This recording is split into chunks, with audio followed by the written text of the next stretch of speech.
कांग्रेस नेता तारिक अनवर ने one nation one election पर बयान देते हुए कहा कि INDI अलायंस ने घबराकर केंद्र सरकार one nation one election bill लाई है। इसके साथ ही तारिक अनवर ने कहा कि INDI अलायंस से संघ और बीजेपी परेशान है। तो वहीं दरियावाद कांड पर अनवर ने मणिपुर और दिल्ली पहलवान वाली घटना को याद कर निशाना भी साधा। मेरे साथ खास बातचीत करने के लिए कांग्रेस पार्टी के वरिष्ठ नेता तारिक अनवर साहब हैं। सर, पहला सवाल लूंगी क्योंकि इंडिया अलायंस की एक बड़ी बैठक हुई है, लेकिन केंद्र सरकार जो है वन नेशन वन इलेक्शन की बात कर रही है। इस पूरे बात को देखा जाए तो किस तरह से आप लोग जो है अब लोकसभा का चुनाव लड़ेंगे, और सीट का जो बंटवारा था उसको लेकर इंडिया अलायंस की बैठक में कोई चर्चा नहीं हुई। जहां तक वन नेशन वन इलेक्शन की बात है, इस पर अभी कोई मसौदा आया नहीं है। अभी तो कमेटी का गठन हुआ है। पहले वो सरकार अपनी तरफ से क्या मसौदा लेकर आती है, फिर उस पर चिंतन होगा, बातचीत होगी, तमाम राजनीतिक दल अपनी राय देंगे। और एक बात तो स्पष्ट है कि हमारा जो संविधान है वो फेडरल स्ट्रक्चर का है। उसको उसमें इस तरह की व्यवस्था हो सकती है या नहीं हो सकती है, ये तमाम चीज़ों को देखना पड़ेगा। और जहाँ तक बम्बई की बैठक का सवाल है, बम्बई में जो हमारी बैठक हुई अच्छी हुई और सभी लोगों ने इसमें हिस्सा लिया, बल्कि इसमें दो और पार्टियां जुड़ी। तो मैं समझता हूं कि हम सही दिशा में बढ़ रहे हैं और कोऑर्डिनेशन कमेटी का गठन हो चुका है। अब वो कोऑर्डिनेशन कमेटी आगे की क्या रणनीति होगी इंडिया अलायंस का, वो तय करेगी।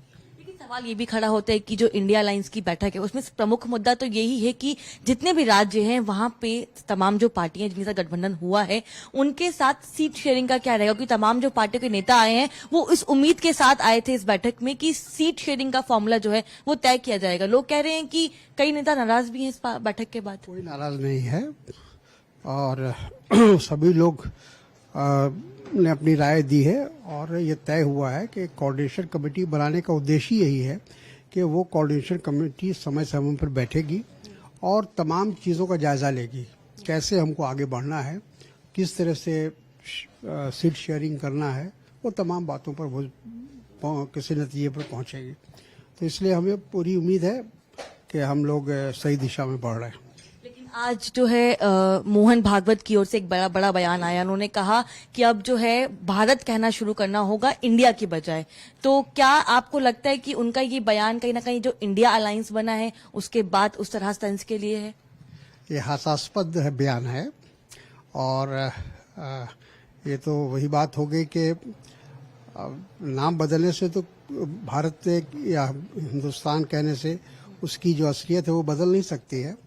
ये बात सही है कि इंडिया के नाम से पूरे संघ परिवार में घबराहट है, बेचैनी है, क्योंकि उनको उम्मीद नहीं थी कि जो अपोजिशन अलायंस है वो इस तरह से अपने आप को राष्ट्रवाद से जोड़ेगा।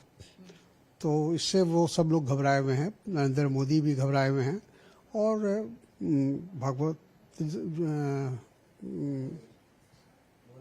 मोहन भागवत भी है, उससे नाराज है। सर, एक आखिरी सवाल लूंगी क्योंकि राजस्थान में आपकी सरकार है। बार बार बीजेपी यही मुद्दा खड़ा करती है कि राजस्थान में लॉ एंड ऑर्डर सही नहीं है। कल हाल में प्रतापगढ़ में एक वीडियो वायरल आया, महिला के साथ दुष्कर्म हो रहा है। हालांकि उसको लेकर जो है मुख्यमंत्री की ओर से एक बड़ी अपील की गई है, कहा गया है कि हम इस मामले को लेकर कार्रवाई करेंगे। लेकिन सवाल यही खड़ा होता है कि बार बार एक ही प्रदेश में एक जैसी घटनाएं हो रही हैं और बीजेपी लगातार आपको टारगेट कर रही है और यही कह रही है कि महिला सुरक्षित नहीं है राजस्थान में।